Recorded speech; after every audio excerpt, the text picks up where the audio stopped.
జమ్మూ కాశ్మీర్ ఉగ్రదాడి ఘటన విషయం తెలియగానే ప్రధాని నరేంద్ర మోదీ సౌదీ అరేబియా పర్యటనను అర్ధాంతరంగా ముగించుకొని ఢిల్లీకి చేరుకున్నారు. విమానాశ్రయంలోనే హై లెవెల్ మీటింగ్ నిర్వహించారు. విదేశాంగ మంత్రి ఎస్ జైశంకర్, జాతీయ భద్రతా సలహాదారు అజిత్ దోవల్, విదేశాంగ శాఖ కార్యదర్శి విక్రమ్ మిస్త్రీతో ప్రధానమంత్రి అత్యవసర సమావేశం నిర్వహించారు. ఉగ్రదాడిపై తదుపరి చర్యల గురించి చర్చించారు. దాడి జరిగిన తీరును ప్రధానికి వివరించారు. అమెరికా పర్యటనలో ఉన్న ఆర్థిక మంత్రి నిర్మలా సీతారామన్ పర్యటన ముగించుకొని ఢిల్లీకి బయలుదేరారు. కేంద్ర హోంమంత్రి అమిత్ షా శ్రీనగర్ చేరుకొని దగ్గరుండి పరిస్థితులను సమీక్షిస్తున్నారు.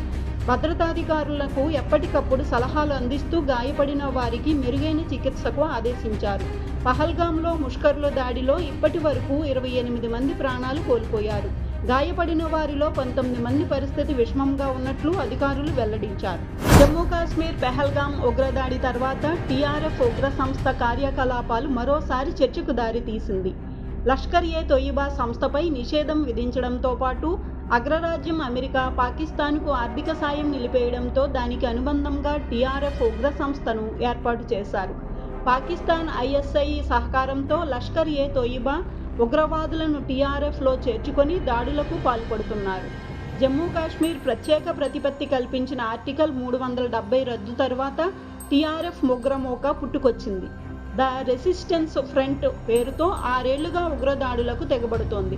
దీంతో కేంద్రం టీఆర్ఎఫ్ను నిషేధించింది. ఈ సంస్థలో పదుల సంఖ్యలో ఉగ్రవాదులు ఉన్నట్లు కేంద్ర నిఘా వర్గాలు హెచ్చరించాయి. మంగళవారం జరిగిన ఘోర ఉగ్రదాడిలో ప్రాణాలు కోల్పోయిన అమాయక పౌరులకు కేంద్ర హోంమంత్రి అమిత్ షా, లెఫ్టినెంట్ గవర్నర్ మనోజ్ సిన్హా, జమ్మూ కాశ్మీర్ ముఖ్యమంత్రి ఒమర్ అబ్దుల్లా బుధవారం ఉదయం శ్రీనగర్లోని పోలీస్ కంట్రోల్ రూమ్ వద్ద శ్రద్ధాంజలి ఘటించారు. వైద్య చట్టపరమైన లాంఛనాలు పూర్తి చేసిన అనంతరం మృతుల భౌతిక కాయాలను పీసీఆర్కు తరలించారు.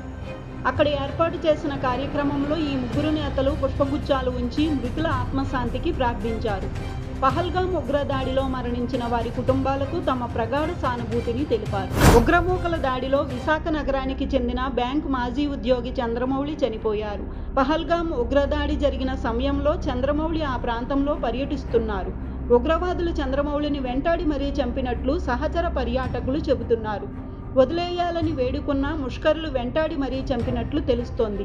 పహల్గాం దాడి తర్వాత చంద్రమౌళి సహచరులు ఆయన కుటుంబ సభ్యులకు సమాచారం చేరవేశారు. విశాఖలోని ఆయన కుటుంబ సభ్యులు సమాచారం అందగానే పహల్గాం బయలుదేరి వెళ్లారు. జమ్మూ కాశ్మీర్ ఉగ్రదాడిలో హైదరాబాద్కు చెందిన సబ్సిడరీ ఇంటెలిజెన్స్ బ్యూరో అధికారి మనీష్ రంజన్ ప్రాణాలు కోల్పోయారు.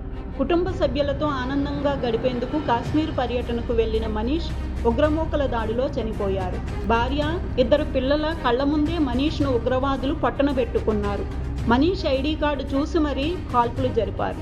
బీహార్కు చెందిన మనీష్ ఉద్యోగరీత్యా హైదరాబాద్లో స్థిరపడ్డారు. జమ్మూ కాశ్మీర్ పహల్గాంలో పర్యాటకులపై జరిగిన ఉగ్రదాడిని రాష్ట్రీయ స్వయం సేవక్ ప్రధాన కార్యదర్శి దత్తాత్రేయ హొసబలే తీవ్రంగా ఖండించారు. ఉగ్రదాడిలో మరణించిన వారికి నివాళులు అర్పించారు. గాయపడిన వారు త్వరగా కోలుకోవాలని ఆకాంక్షించారు.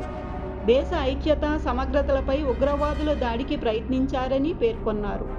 అన్ని రాజకీయ పార్టీలు, సంస్థలు విభేదాలకు అతీతంగా దాడిని ఖండించాలని కోరారు.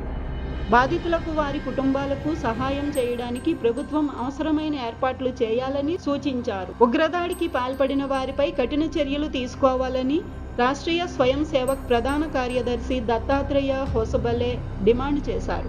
జమ్మూ కాశ్మీర్లోని పహల్గాం ఉగ్రదాడి తర్వాత సైన్యం ముష్కరుల వేట మొదలుపెట్టింది. బుధవారం సరిహద్దులు దాటి దేశంలోకి ప్రవేశించేందుకు ప్రయత్నిస్తున్న 2 ఉగ్రవాదులను సైన్యం కాల్చి చంపింది. ఉరినాలా వద్ద ఈ ఘటన చోటు చేసుకుంది. ఆపరేషన్ కొనసాగుతోంది. ఘటనా ప్రదేశంలో భారీగా మందుగుండు సామాగ్రి స్వాధీనం చేసుకున్నారు. భారీగా ఆయుధాలు లభ్యమయ్యాయి. ఢిల్లీ నుంచి నిఘా వర్గాలు శ్రీనగర్ చేరుకున్నారు. వీరిలో బీఎస్ఎఫ్ అధికారులు ఉన్నారు. అనంతనాగ్ జిల్లాలోని మెడికల్ కాలేజీకి భద్రత పెంచారు.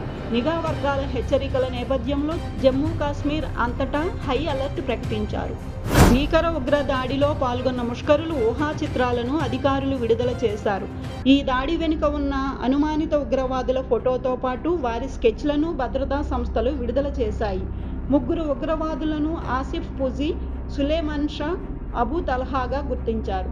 నిషేధిత ఉగ్రవాద సంస్థ లష్కర్-ఏ-తోయిబా అనుబంధ సంస్థ ది రెసిస్టెన్స్ ఫ్రంట్ సభ్యులే పహల్గామ్లోని బైసారన్లో పర్యాటకులపై కాల్పులు జరిపినట్లు పేర్కొన్నాయి.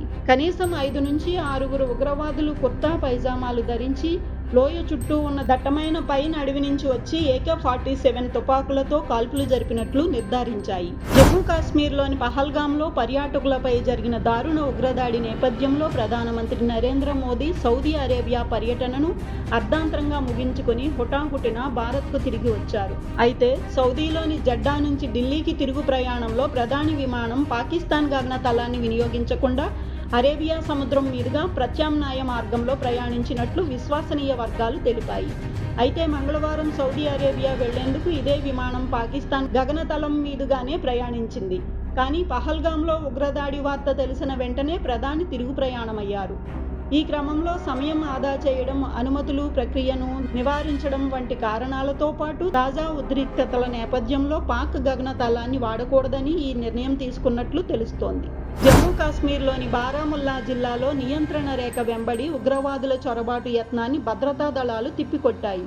బుధవారం ఉదయం జరిగిన ఈ ఆపరేషన్లో 2 ఉగ్రవాదులను మట్టుబెట్టినట్లు సైన్యం ప్రకటించింది.